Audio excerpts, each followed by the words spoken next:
अभी तो शादी में पूरे 5 दिन बाकी हैं। तुम अभी से क्यों रो रही हो? मुझे नहीं करनी है शादी। अगर तुम 1 घंटे में तैयार होकर नहीं आई तो देखो तुम जो कह रही हो ना वो नामुमकिन है।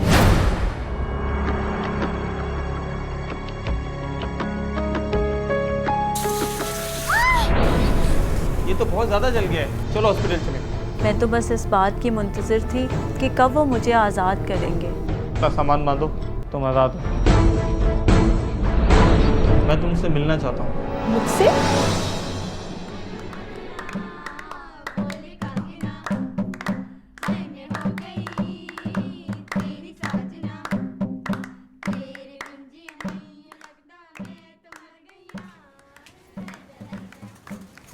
अरे बेटा तुम लोग यहाँ काम कर रहे हो, चलो अच्छी चीज़ है। अरे भाई यहाँ क्या कर रहे हो, पहले अंदर की सजावट तो मुकम्मल करो। ओहो इंतहाई सुस्त आदमी हो, मजाल है जो काम ढंग से हो जाए। बेटा इनको ना यहाँ लगा देना तो ये अच्छा लगेगा, ठीक है ना? अब मेहमान भी आते होंगे, जल्दी कर लो। क्या तुम अब निकल रहे हो? ओ मियाँ, सारा काम सर पर पड़ा है। ये देखो आप ना। भाई अकेला कहाँ तक करूँगा? बात सुनो। नहीं, मैं कुछ नहीं जानता। मैं 10 मिनट में तुम्हें यहाँ मांगता हूँ, सिर्फ 10 मिनट में, ओके? अरे आप ये बताइए कि जब्बार का क्या हुआ, आ रहे हैं या नहीं? अरे मैं उसे तो फ़ोन कर रहा था, रास्ते में है। अच्छा अगर आप चाहें तो फ्रेश होने में आपके लिए चाय ले। नहीं, मुझे देखो बात सुनो, सब किसी चीज़ की जरूरत नहीं। बस दुआ करो कि ये सारे मामला खैरियत के सामने बढ़ जाए। आप बैठिए, मैं चाय लाती हूँ। अच्छा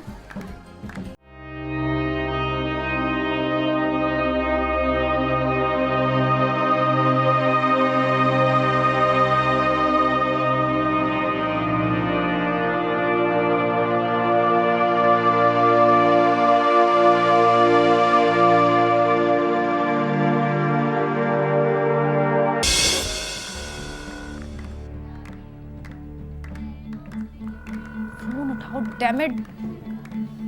फरीद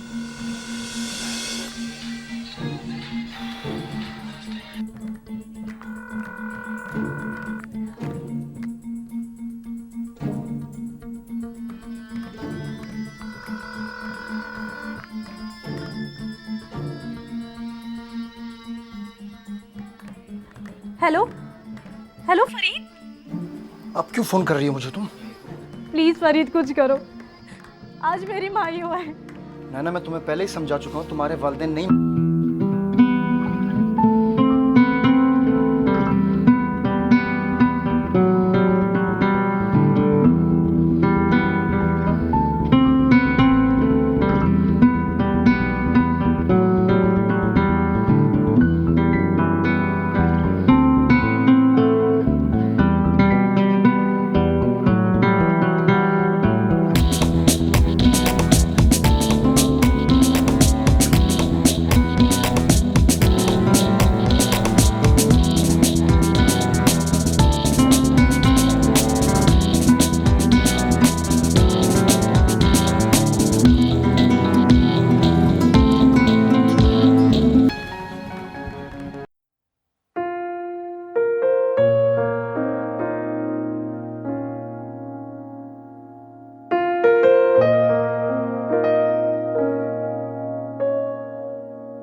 अरे अभी तो शादी में पूरे 5 दिन बाकी हैं। तुम अभी से क्यों रो रही हो?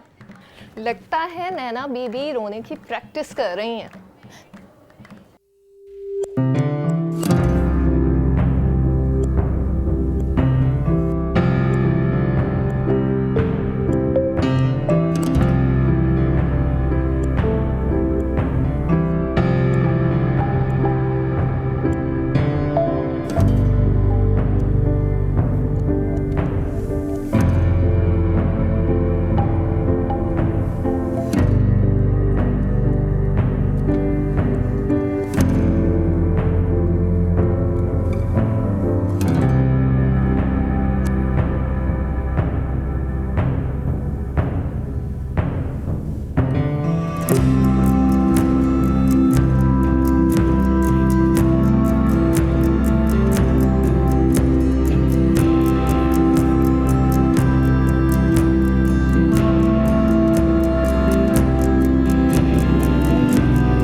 सुनने सुनाने का वक्त अब निकल चुका है। और अगर तुम कोई कदम उठाना चाहती हो तो हरगिज ये मत समझना कि मैं तुम्हारे आगे कोई मिन्नत करूंगा या अपनी इज्जत का वास्ता दूंगा। एक बात अच्छी तरह अपने दिमाग में बिठा लो कि मैं अपनी इज्जत पर किसी किस्म का कोई कॉम्प्रोमाइज नहीं करूंगा, चाहे इसमें मुझे अपनी या अपनी बेटी की जान गंवानी पड़े। पापा, ये आप क्या कह रहे हैं? मैंने जो कुछ कहना था वो कह दिया है, अब तुम्हारे ऊपर है। अगर तुम 1 घंटे में तैयार होकर नहीं आई तो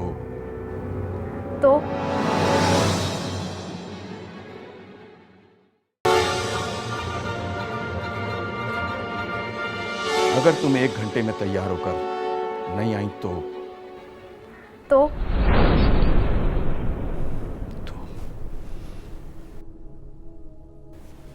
बेटा मैं ये समझूंगा कि इस दुनिया में मेरी कोई औलाद थी नहीं। पापा अपनी बात कह के जा चुके थे।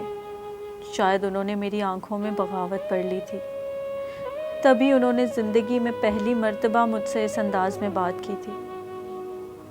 मैं सोच रही थी कि अगर वाकई में कदम उठा भी लूँ तो होगा क्या, क्योंकि फरीद ने भी तो हिम्मत का मुजाहरा ना किया था। मजबूरन मुझे अम्मी और पापा की बात माननी पड़ी।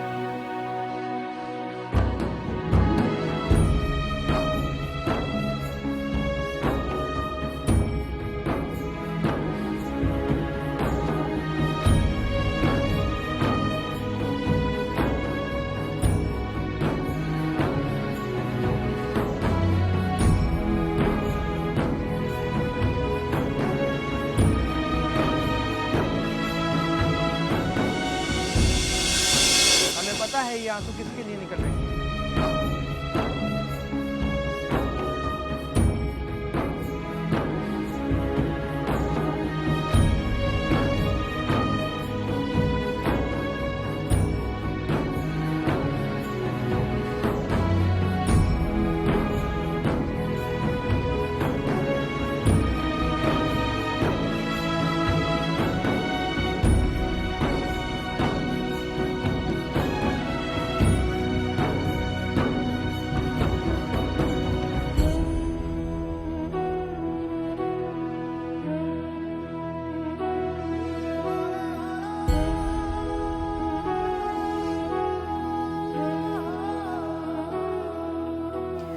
मैं रुखसत होकर मजबूरन वसीम के कमरे में पहुंच गई थी। थकन और दुख से मेरा बुरा हाल हो रहा था। शायद मुझे बुखार चढ़ गया था, क्योंकि गुज़िश्ता 2 दिनों से मेहमानों और तकरीबात की वजह से नींद भी ना पूरी हो सकी थी।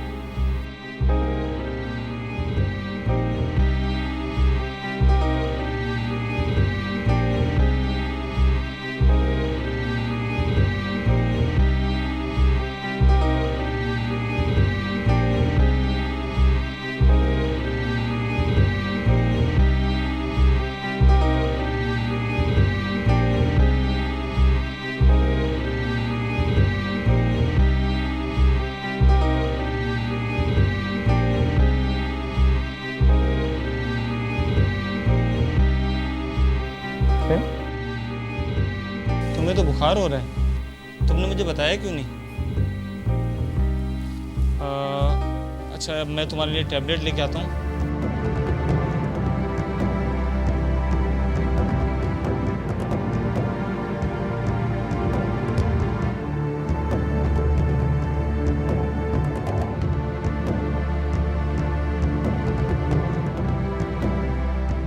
वो रात जिसके लिए हर मर्द और औरत न जाने क्या क्या ख्वाब देखते हैं, मैंने सोकर गुजार दी। अगले चंद दिन वलीमे वगैरह से फारिग होकर जब मैं दोबारा वसीम के घर आई थी तो वसीम घर पर ही थे। और दरअसल बेटा मुझे आगे थोड़ा सा काम था, इसलिए मैंने सोचा कि मैं नैना को खुद तुम्हारे घर छोड़ दूँ। अरे अंकल, बस मैं थोड़ी सी देर में निकलने वाला था आपके घर जाने के लिए। चलो मैंने तुम्हें जहमत से बचा लिया। आप शर्मिंदा करें अंकल, अब नैना मेरी जिम्मेदारी है। अरे नैना, वो अंकल के लिए कोई चाय पानी का बंदोबस्त करो। अरे नहीं मैडम, नैना बैठो, दरअसल मुझे काम है। चाय उधार नहीं, फिर सही। हाँ, मगर अंकल। दरअसल बेटा बात यह है कि नैना की शादी के बाद आप तो अकेली हो गई है। जी अंकल, ये तो आपने बिल्कुल ठीक कहा। असल में माँ बाप के जाने के बाद मैं भी बिल्कुल अकेला रह गया था। लेकिन बेटा अब तो नैना आ गई है और तुम्हारा अकेलापन खत्म हो जाएगा। अच्छा बेटा, अब इजाज़त दो। खुदा हाफिज, जीते रहो, सदा तुम दोनों की जोड़ी सलामत रहे। चले अंकल, मैं छोड़ दूँ।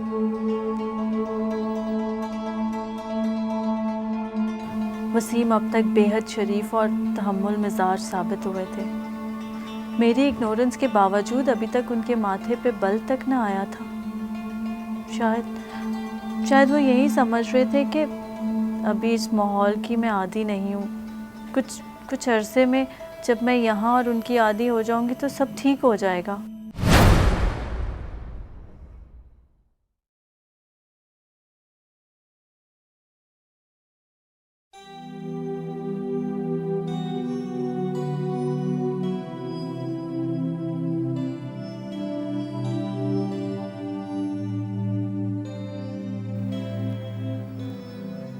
नैना, जी।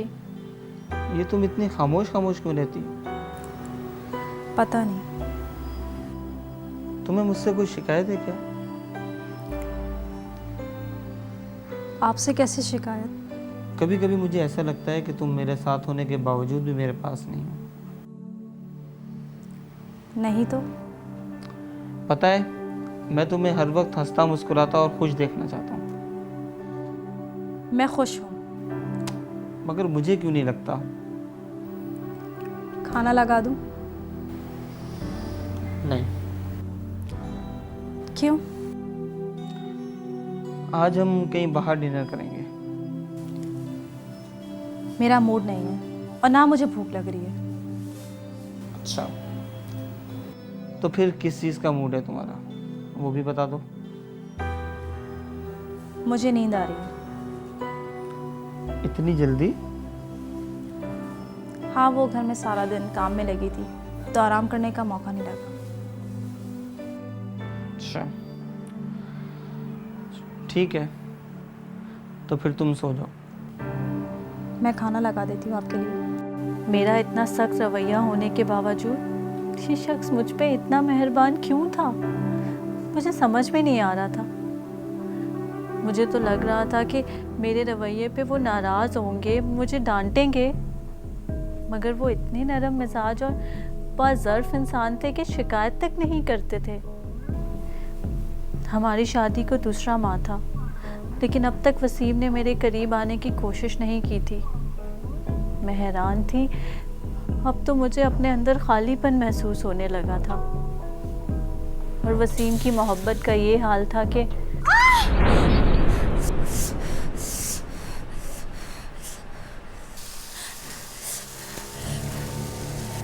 ओह माय गॉड, ये तो बहुत ज़्यादा जल गया है। चलो हॉस्पिटल चलें। अरे नहीं, खुद ही ठीक हो जाएगा। ऐसे कैसे खुद ही ठीक हो जाएगा? आप छोड़ें, आप ऑफिस जाएं। मगर मैं ऐसे कैसे चला जाऊं? कुछ नहीं हुआ, मामूली सा छाला है, ठीक हो जाएगा। मैं मेडिसिन ले लूँगी।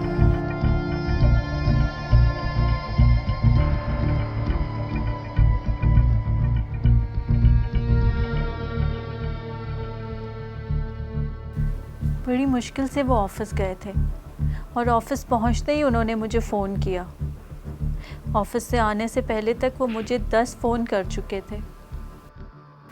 मुझे अफसोस भी होता था कि मैं वसीम के साथ गलत कर रही हूँ, मगर मैं क्या करती, मैं अपनी मोहब्बत से मजबूर थी।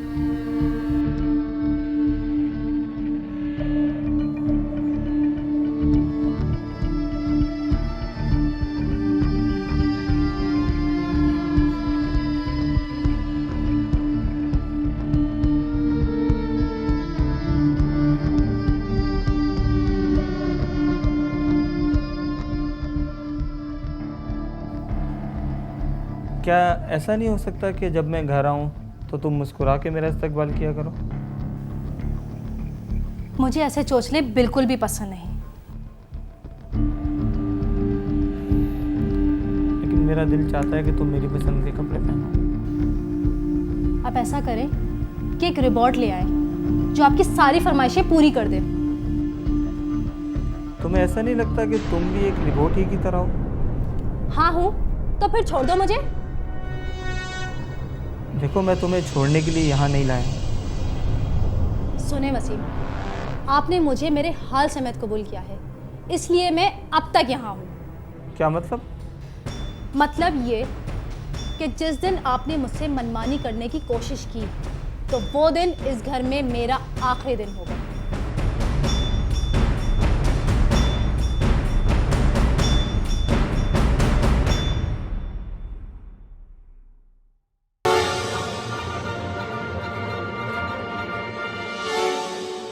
मुझे कभी कभी हैरत से ज़्यादा उलझन होती थी कि कैसा मर्द है। मैं समझ रही थी कि मुझसे नाराज़ होंगे, मगर उन्होंने जिस अंदाज से मुझसे बात की थी, लग ही नहीं रहा था कि मैं उनसे बदतमीज़ी करके आई हूँ। लेकिन अगले चंद दिनों में मैंने वसीम में कुछ तब्दीलियाँ देखी कि वो अब मुझसे कम बात कर रहे थे। मैं समझ रही थी कि शायद वो मुझसे थक चुके होंगे, तंग आ चुके होंगे और अब मुझे छोड़ देंगे।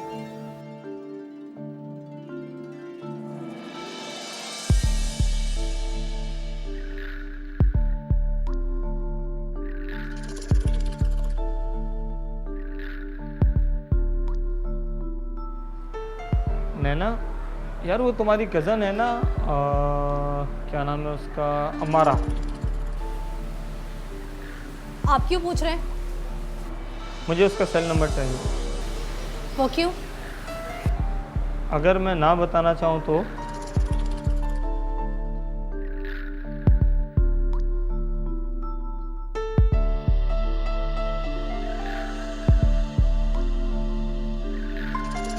मुझे उनकी सोची हरकत पे गुस्सा आ रहा था। मैं समझ रही थी कि शायद वो मुझे जलाने के लिए नंबर मांग रहे हैं, मगर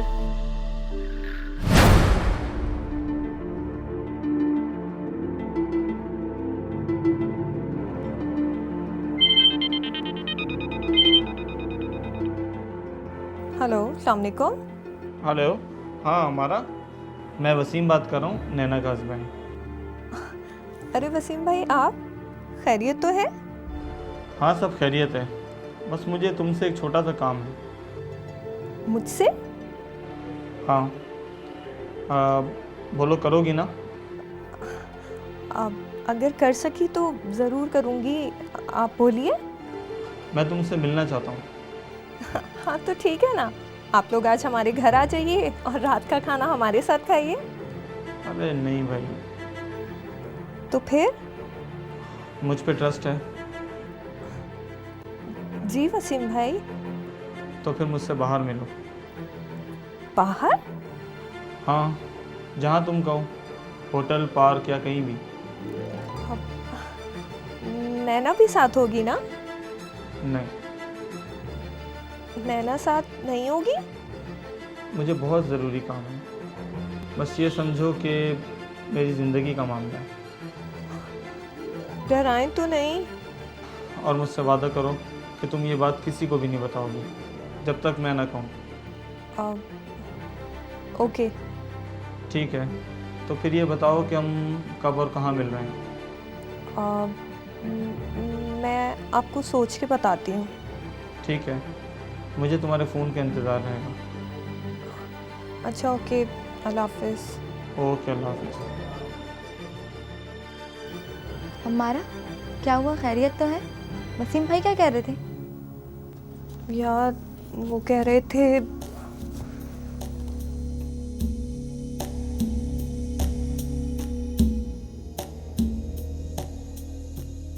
मेरी तो कुछ समझ में नहीं आ रहा है। मैंने तो मना किया था, लेकिन वो बहुत इस्रार कर रहा है मिलने के लिए। मेरा ख्याल है कि मिलने में कोई हर्ज नहीं है। लेकिन फरिया, यार मुझे तो वो शरीफ इंसान लगते हैं। अगर पटरी से उतरे ना तो फ़ौरन वापस आ जाना।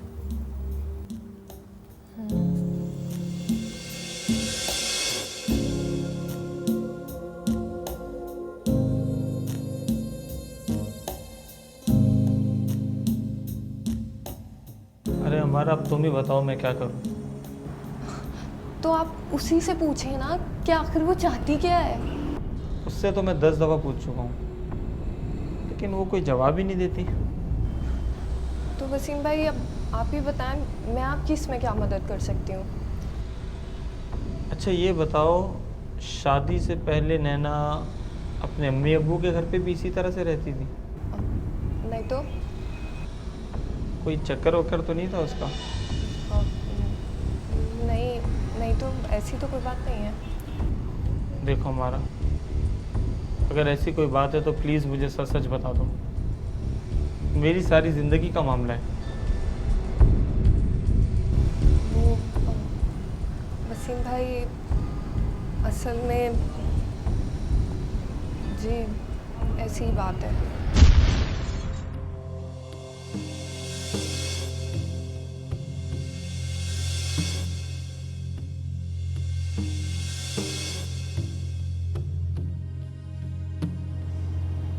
कौन है वो?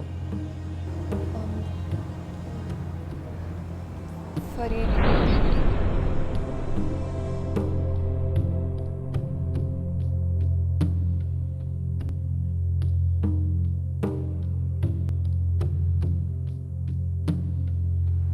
वसीम भाई देखिए, आप नैना को गलत मत समझें, वो बुरी नहीं है।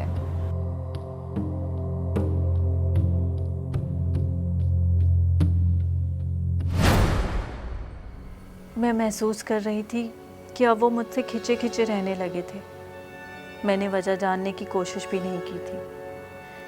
मैं तो बस इस बात की मुंतज़िर थी कि कब वो मुझे आज़ाद करेंगे। लेकिन एक दिन नैना, आज मैं तुम्हें सोचने के लिए 8 घंटे दे रहा हूँ। क्या मतलब? मतलब ये कि जब मैं ऑफिस से वापस आऊँ तो तुम वो ब्लैक वाला सूट पहन कर रखना। वो क्यों? वो इसलिए कि अगर तुमने वो ब्लैक सूट पहन लिया तो मैं समझूंगा कि तुम मेरे साथ रहना चाहते हो। और अगर ना पहनूं तो मैं ये समझूंगा कि तुम मेरे साथ रहना ही नहीं चाहती।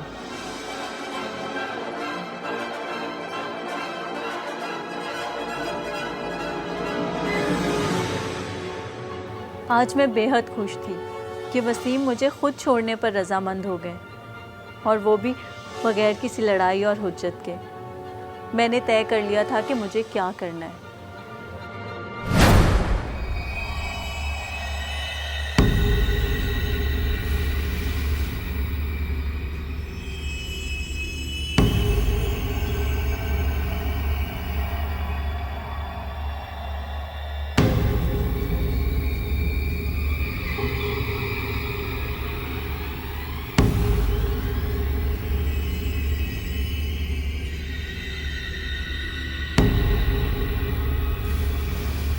आप बहुत अच्छे इंसान हैं। बस, कुछ भी कहने की ज़रूरत नहीं है। अपना सामान बांधो, मैं तुम्हें अभी तुम्हारे घर छोड़ के आता हूँ। वसीम की आंखों में नमी देख के अजीब कैफियत तारी हो गई थी मुझ पे। मैं कुछ समझ नहीं पा रही थी मेरे अंदर क्या चल रहा है। दिल कुछ और कह रहा था, दिमाग कुछ और कह रहा था। कागजात भी तुम्हें 2-3 दिन में मिल जाएंगे। लेकिन इतना ज़रूर था कि मुझे अपने किए पे नदामत हो रही थी। तुम आज़ाद हो।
फरीद मुझसे बहाने बनाया करता था, और ये कि वसीम ने किस किस तरह से मेरी दिलजोई की थी, और ये भी कि उन्होंने मुझसे अमारा का नंबर लिया था, मुझे ब्लैक सूट पहनने का कहा था, और उनकी बात ना सुनने पे मुझे घर छोड़ने जा रहे थे। और जब उन्होंने अपना वॉलेट मोबाइल दे दिया था तो फिर क्यों हमला किया उस लड़के?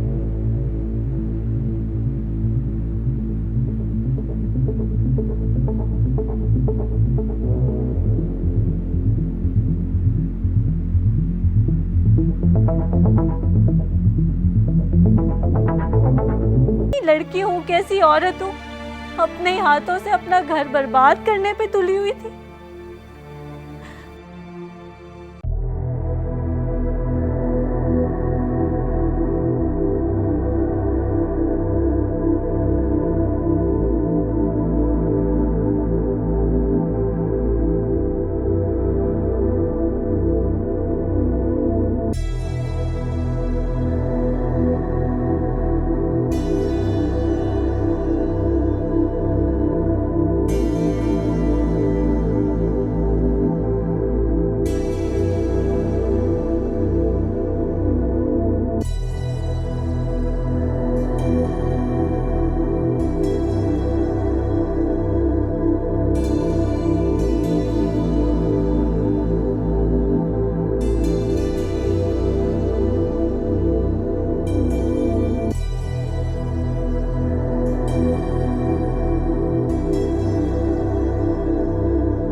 पूछोगे नहीं कि मैं क्या चाहता हूँ?